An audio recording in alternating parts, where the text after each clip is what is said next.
going on? This DC 745. Welcome to the table. Today's conversation is titled Supporting Special Education Inside and Outside the Classroom. Special education is more than a program. It's a lifeline for students and families navigating unique challenges. Today, we'll explore what's happening inside classrooms, how parents can advocate for their children, and the role community resources play in supporting families beyond the school. But before we jump into our conversation, here's a quick Did You Clock That? According to the U.S. Department of Education, nearly 15% of all public school students now receive special education services, yet many districts continue to struggle with staffing shortages, high caseloads, and limited resources. This makes today's discussion even more important because behind every statistic is a student, a teacher, and a family working hard to make it all work. Today's guest is Jessica Bellard, an elementary level special education teacher. Over her career, she has worked in behavior intervention, provided in-class support, and now leads an autism classroom.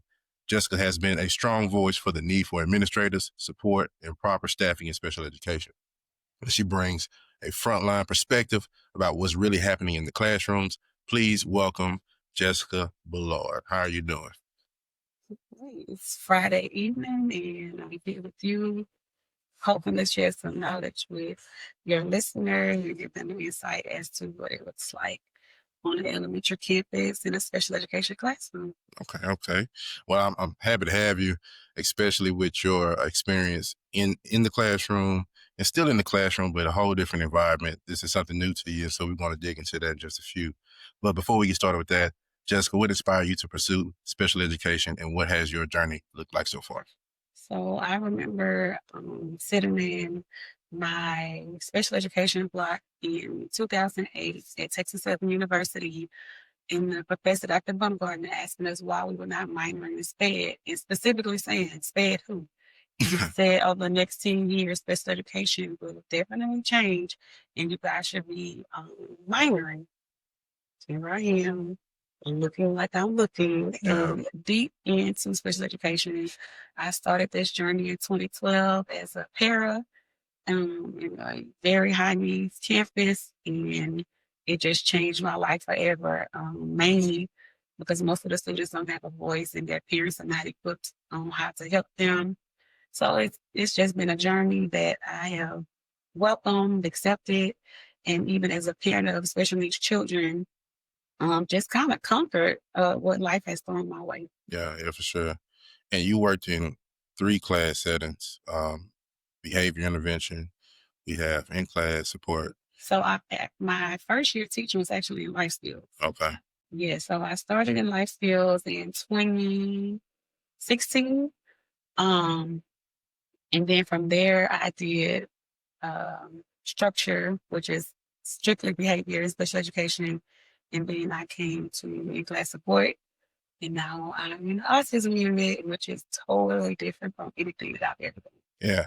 And for those who are listening who do not understand what in-class support entails, can you kind of describe that? So in-class support, you have everybody. So you have your students with developmental delays.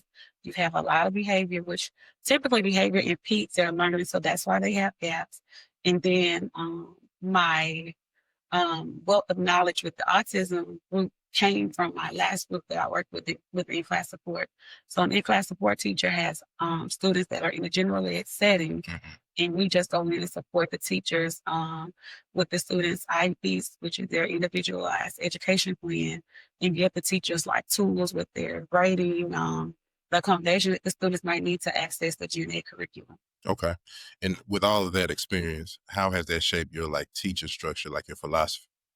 So I feel like every child can learn, and it breaks my heart to see teachers push students off to the side that they feel like they can't help, because I have witnessed over the last 5 years as in-class support, students grow. Mainly when I get a report with the teacher and they do what I'm asking them to do, the children grow every time. I have not one student that they may not grow leaps and bounds like their able-bodied peers, but the growth is definitely there when it's a team effort, meaning the general ed teacher pairs what I'm giving them as far as the skill with the accommodations or modifying certain lessons. When they do what I ask and we work together, it's always going to make magical. For sure. And so I kind of want to go into your challenges with that. because with 3 or really 4 different settings, there has to be challenges, right? Like the gen ed department, they know this is hard. So what are some of the challenges, especially regarding resources and staffing? My challenges will always be the adults. It's never the children. Yeah. And I know that sounds cliche, but as I stated, when it's a team effort, everybody wins. So if I'm presenting something that's evidence-based and you decide not to use it, and then you're mad because you're not seeing what you need to see, that's not on the student, but the student is always going to be affected by that, right? Right. Um, and in regards to the resources, like we're presenting them with materials that we know is beyond what they're capable of doing. And then you have an adult, most times they don't have the ability to use the accommodations that given. They don't understand it. They don't have time to apply it. And it's easy for them to just leave the kid off to the side and wait for somebody to come in and help. Yeah. Yeah. As assistant with art facilitation, I realized that early on when parents just kind of sign on the dotted line, and out of every 10 parents, you might get one that asks more questions. And that excites me Yeah. every time they do it, Yeah. because I've gotten in trouble several times. Sitting in the army, we're using acronym. We're speaking over their head, and I'm looking at the parent. They don't know what you're talking about. Right. They have no clue what you're talking about. And like I said, I have special needs children, and I was sitting home an evaluation for my child. I had no clue what that meant, and I'm a whole teacher. Yeah. And I called them so fast. I said, "So did you send this home because you thought I understood, or is this the norm?" She said it was the norm, and that broke my heart. Like I had no clue what they needed me to do. So at the end of the day, it's just about empowering the parents that you are your child's voice. Amen. You have to use whatever skill set, even if it's just asking a question like, "What does this mean?" Right. I've said in the army, and I know the parent didn't understand. I said, "Do you know what we just told you? Because you're about to sign this." Right. And they said, "No." Right. That's crazy. Would you like for me to explain it to you? Please. And they didn't agree. Wow. They did not agree with what we were saying, but they were intimidated by all the lingo that was spoken from them. So, and I know that's not ideal, but at the end of the day, we have to do what's right by our parties because it's a committee, and these parents deserve to be able to speak on behalf of their children. Yeah. So that kind of leads into collaboration. So if you were to model like grade A collaboration between special needs students, parents, teachers, and even administrators, what does that collaboration look like if it's effective? Academics is never going to be number one. It's never going to be number one. That's tough. You have to see what they'll work for, what they're capable of doing independently, how they learn. We're ready to put pen and paper in their face. We're ready to put a computer in their face, like just to get them to pick up on stuff that is above them. It's too broad, right? Yeah. So I can give you a prime example, COVID. I have at the time a 10th grader, a 3rd grader, kindergarten, and my baby's ECSE. Okay. My kindergarten student at the time is nonverbal, but he gets utterance off, right? And it was fractions. And I said, "What does this mean?" He said, "Break apart." Did he not get it? Yeah, he got it for what he could articulate. But somebody else might not have said that he got that correct. Right. But since I am a special education teacher, he got it. Because what is a fraction? You're breaking apart the parts, correct? So you have to understand some of them are going to be able to only tell you orally. Right. Some of them may not be able to write it down. But, speech to text, use the tools that are available. Right. And then when we're getting to how that looks at home, see what they'll work for. Keep a routine steady.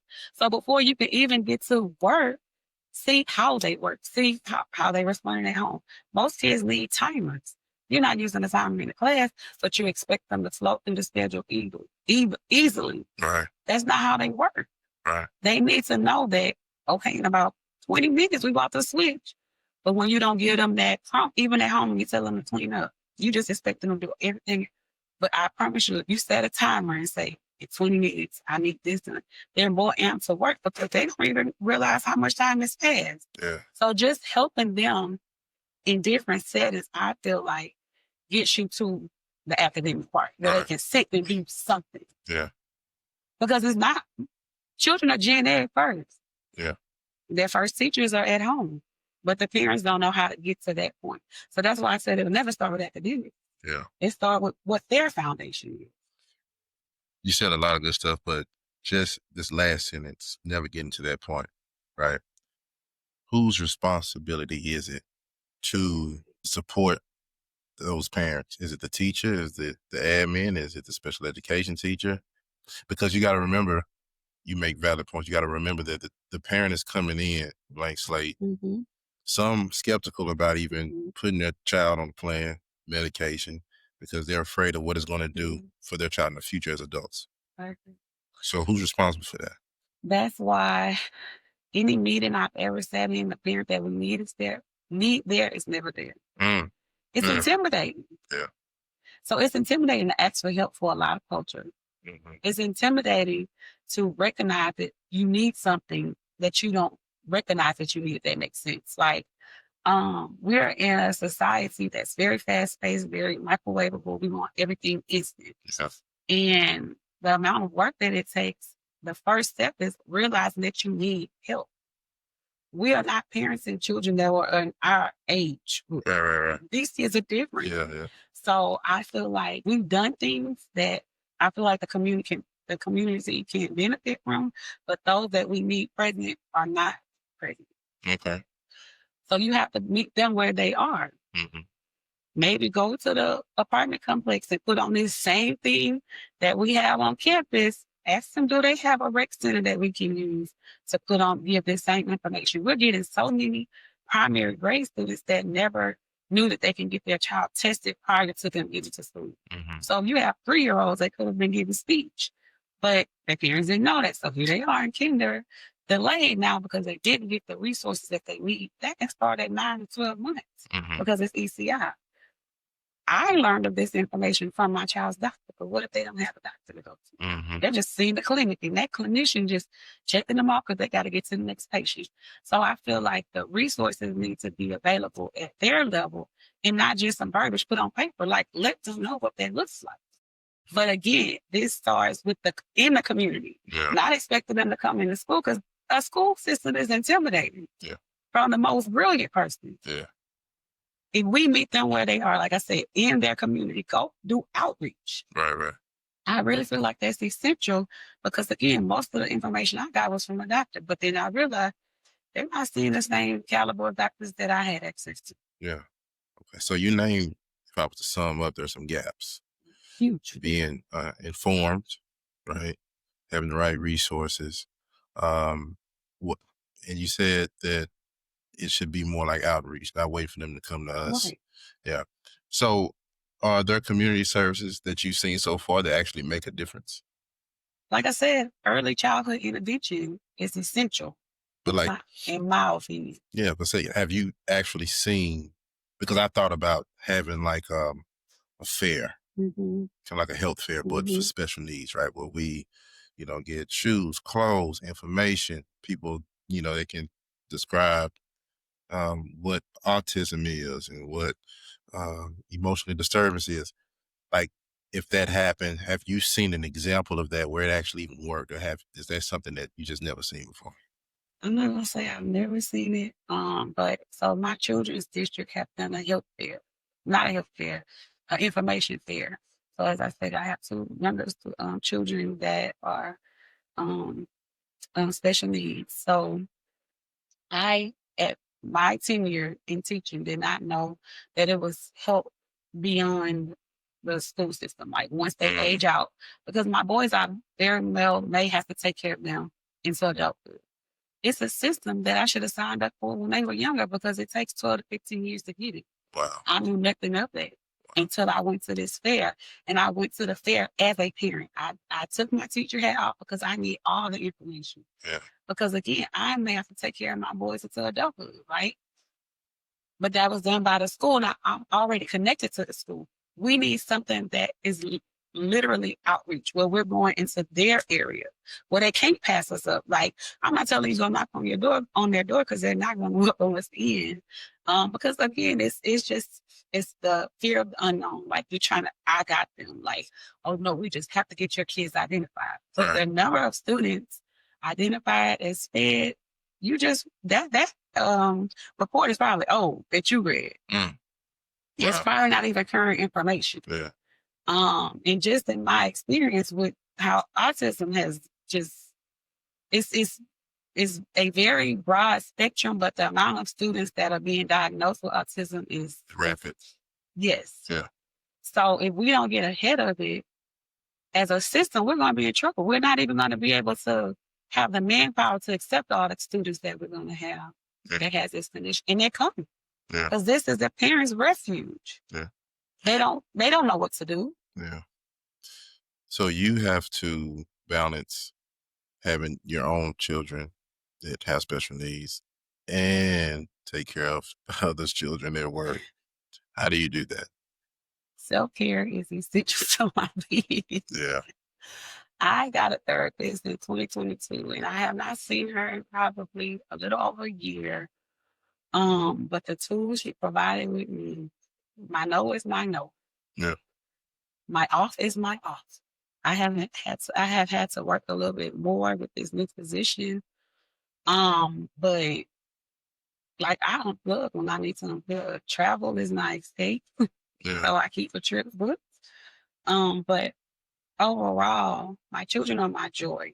And I know that I was not blessed with these little humans on accident, because I had my SPED experience before I became a mother of special needs children. Okay. And for that matter, all four of my children are under special led from some sort. My oldest is GT, my daughter's ADHD, and my middle son has apraxia of speech, meaning he can articulate his words. And then my youngest son has epilepsy. He's been diagnosed epilepsy 9 months. So with all that, most people don't even realize what we navigate because we just do it. Yeah. But once my husband and I realized where we were with that, like, we knew that to take care of us, because mentally that's exhausting. Like, you at work with the rah-rah, you come home to the rah-rah. And that's how really I got into ICS, because at the time I was doing behavior. Yeah. And then coming home to behavior, like, nah, I'm about to go crazy.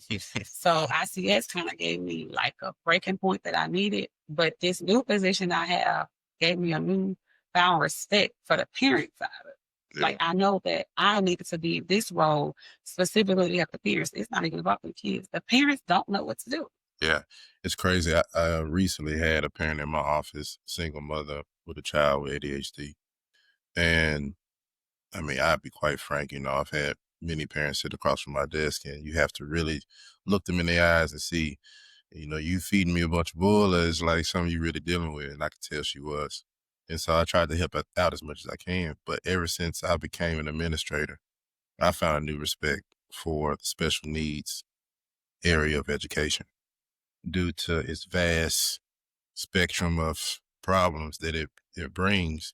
And when I say problems, it's not the kids, but the challenges more so, right? And so you have a classroom with a severely autistic child, ADHD, and somebody that has a hearing impairment and speech impairment and visually impaired. And as a teacher, you say, how do I support all of this at once, right? You might have a child climbing your leg. You might have one sprint out the classroom. I mean, for those who are listening, this is not something like we're just taking lightly. This is a safety concern a lot of times, most of the time, especially with elopers. So my question to you is, what would you like to see change in hiring? I think training should be different. Okay. Like, when we sit in these in-services, it's like, because it's not real. It's not what you're dealing with in your class, right? Yeah. That's really I think my pivot that needs to be in my next kind of career choices, because like, we're sitting in these meetings. When I originally started teaching, PD was 2 weeks. Okay. You shorten that down to maybe 7 days, if that. And it's literally stuff that we hear year after year. And it's not, we need real training, like hands-on training, because when you get in the classroom, that's real. Yeah. Every student, and I want y'all to be clear, is gen ed first. Yeah. So if they're getting to school, because we have a lot of homeschoolers, we have a lot of people coming in from different states, the parents just dealing with what they're dealing with. And that's the elementary level. But the special education arena that we're in is like, this is uncharted waters. This is not stuff that because when we were in school, I remember seeing the kids, but you only saw them at lunch. Yeah. They were not sitting in class with you. And I see a post on Facebook frequently that say, y'all do know we used to be separated and now everybody just don't like. Is that not true? Yeah, you're right. Is that not? You used to only see those kids at lunch, right? And they were severe. It wasn't just simple stuff. But you're right. I remember sitting as a little boy in the cafeteria going, what's wrong with him? Mm-hmm. You know? Mm-hmm. But you're right. It was So separate. here we are as teachers now, because we're the adults now. Nobody prepared us for this. Yeah. Even college didn't. You can read about this in textbooks, but at the end of the day, nobody prepared us for this. But here we are doing it and have to be for quite some time. Because when I first started teaching, I was a para actually and worked with the most severe students, period. Like the facility I worked at, once they got there, typically they did not make it back to their campus. Right. So I've seen some of everything. The elopers that made it to the street before you even got to the door. Yeah. Flojo. You didn't want Flojo to get out the door because once they got out, baby, they gone. And ain't nobody gonna catch them unless you got your keys to your car to get there quickly. Yeah, but they're sitting in gen ed classes now because their parents have dealt with this so long and now they want help. But help don't just come just because you enroll them in school. Yeah. So that's why I say the outreach part comes. Yeah, for sure. But as far as training, I feel like show some videos, like get true documentation to show people this is what education is now, because us telling our story and seeing it is two totally different things. Yeah. And just the transition over the course of my experience. Yeah. These kids are different and their needs are so high. It's like, how do you even expect me to teach? That's why I say academics is always, for me, I'm focusing on my classroom management first. Yeah. But that's not what the gen ed teachers now are even allowed to do. After all, when I was in the classroom, after every break, and I've only taught SPED, so I know that's different. But after every break, you need a reset. You need to be able to say, look, we have to continuously get our routines back in. Yeah. But they're not allowed to do that. Yeah. Well, you got to look at this too. When you see the little wall at the baseball game, equity versus equality, right? I think that people assume that because we place students with special needs in the gen population, that's equal, that's equity. And for me, and it's just my belief, is if you're not providing that child with space to grow, to be safe, then that's not equitable nor fair. So, and it's not helpful at all, because now you have one thing. I was talking to a friend of mine a couple of days ago, and I stated to him that we put too much emphasis on the word professionalism. And the reason why I say that is because if I'm supposed to trust that the big wigs know, the state knows what's best for our kids, and because they're going to think of this in a professional manner, and they have the degrees and all that kind of stuff, and I can say that because I got them. But they got all this kind of stuff that I have to trust that they know what they're doing. Got too much trust in that. You're a human being. I'm a human being. The teachers that's helping the special needs babies, a human being. They're going to have bad nights and bad days. So what do you do when a teacher loses her? You know what? Exactly. And people are losing their jobs behind this stuff every day, and I don't agree with that. Yes, some people are malice, not making like that. But sometimes you get tired of what you dealt with.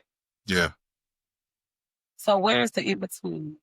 Yeah. So when I say proper training, even the top need proper training, because I can assure you the people that's at the top, you making all these decisions, but when's the last time you've been in here? Come model for me. When I first started teaching, they used to hate me because I would tell them, can you come model what you're asking me to do? Come holler at me. Show me what you got. Show me what I'm not doing. So I'm because again, I only did special ed, so I didn't be here every day. Yeah. And you tell me to do this, come show me what you and let me let you get beat. And the same thing you tell me to do not work this, so let's go back to the drawing board. But that has always been my MO is to tell you to model it for me. But they're not getting that same level of support. Yeah. So you have me sitting in all these obsolete trainings, and then I get 22 kids, another 22, 17 of them have IEPs with all these accommodations that I legit can't get to. Yeah. And then I have, okay, that's 22. The other 2 of the 5 need evaluation. Yeah. And this is the class. Yeah. That used to not be the case though. So I really feel like at the top, the training has to be different so you can understand where we're coming from. So you're pursuing your BCBA certification. What is that? So that's you basically apply behavior analysis, meaning you look at behavior and create a plan due to said behavior. So okay. I recently got my master's degree over the summer, and I just knew it's something else. And I'm one that never wanted a master's, but I just feel like in this era of life, I needed something different. Once I completed the master's, that wasn't enough, but I knew I didn't want a doctorate, but I knew I needed something else. Yeah. And it's not for satisfaction, it's more out of pure education because, like I said, I've been doing this since 2016. Yeah. But I graduated college 2013, took a little long, but I've been doing this long enough to know it's something out there and I need to refresh my memory, but not necessarily by taking certification classes. I literally need to know like real world hands-on training. So with getting my BCBA, it's like a licensed school psychologist, but I don't have to take all psychology classes. Okay.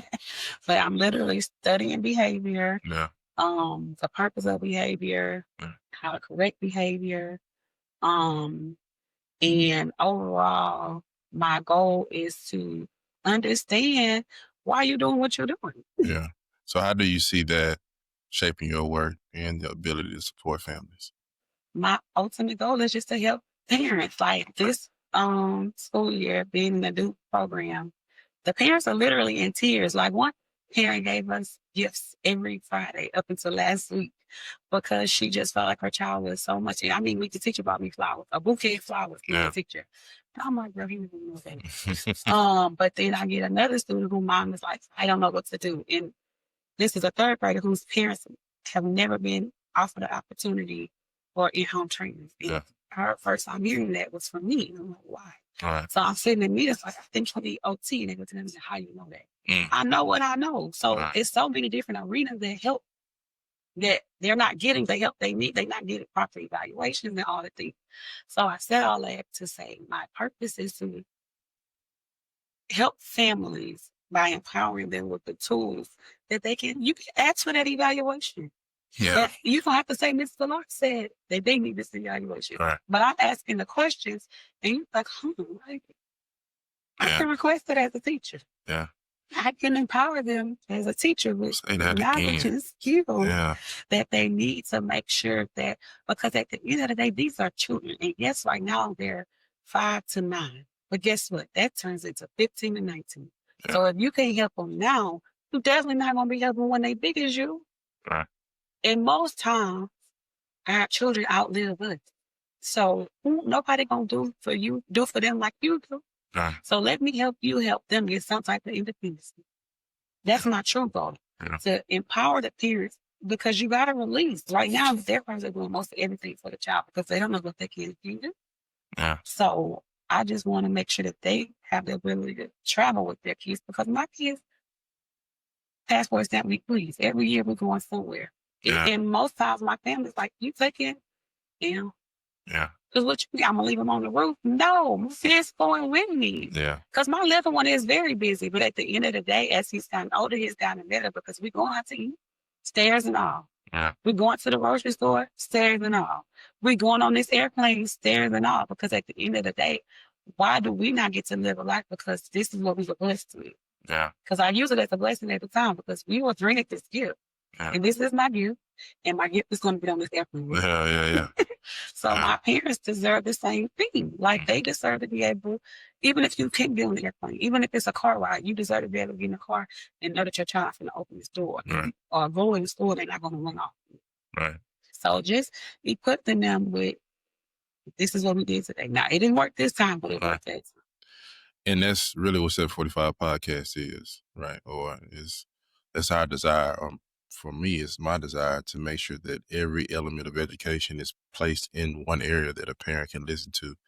And even if we do not give them every single detail in the process, we kind of jumpstart them into understanding, because I do believe there's peace where there's understanding. Yeah. And so we can give them some type of piece to say, I never heard that, I didn't know that, and you're seeming to want to do the same thing in your area. So what we're going to do now is a quick lightning round, and it's supposed to be kind of short and fun. And I ask you a question, you give me one answer, boom, I hit the next one, okay? All right, you ready? All right, so one strategy every special education teacher should master. A small win from your classroom that reminded you why you do this work. I was able to do something today that I have not done in 3 weeks. And what is that? My baby went to PE. Okay. Yeah. Safely. We didn't chase it down the street. That's what's up. Yeah. One thing you wish administrators better understood about special education. Be careful, I'm on the other end of this call. And no, I feel like y'all are very understanding. But just that you can't pair us with you need. Like your expectations of my classroom definitely can be the same, All right, good job. All right, so if you could leave our listeners with one reflection about supporting students with special needs, what would it be? That they're them. They're them. Like simple as that. That's them. They didn't ask for this. Neither did their families. And everybody's doing their best, whatever they need to. Okay. So how can people connect with you and follow your work? Yeah. So it's up to you. On Instagram. Facebook, Jessica Bellard, and Instagram is Jessie B 2007. Just know you're gonna get my baby. That's everybody's like, oh, there's Juju. So it's still with my little one. He gonna give y'all your life. I'm gonna give you some inspiration, but I'm definitely gonna count down. Everybody knows Miss B has the countdown for whatever break, because I live for traveling with my family, being with my kids. I absolutely love your kids, but I promise you. That's beautiful. That's beautiful. All right. So I want to thank you for your openness and for the work you do every day to support students and families. For our listeners, if this episode challenged you, share it. If it inspired you, act on it. Subscribe on YouTube for exclusive shorts and full interviews, and follow us at 745podcast.com for more conversations like this. From the community to the classroom, keep changing the game. AM or PM, it don't matter. Tune in.